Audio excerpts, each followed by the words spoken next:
જો ત્રિકોણના શિરોબિંદુઓ એ 1, 2, બી 4, 6 અને ક 7, 4 હોય તો ગુરુત્વકેન્દ્ર ગના નિર્દેશાંક શું હશે?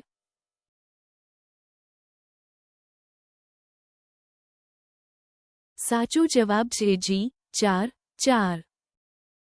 ગુરુત્વકેન્દ્ર જીના નિર્દેશાંક શોધવા માટે આપણે ત્રિકોણના 3 શિરોબિંદુઓના એક્સ અને વાય નિર્દેશાંકોની સરેરાશ લઈએ છીએ.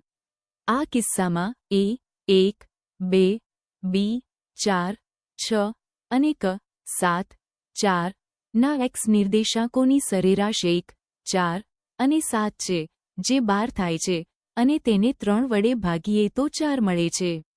એ જ રીતે વાય નિર્દેશાંકોની સરેરાશ 2, 6 અને 4 છે, જે 12 થાય છે, અને તેને 3 વડે ભાગીએ તો 4 મળે છે. તેથી ગુરુત્વકેન્દ્ર જીના નિર્દેશાંક 4, 4 છે.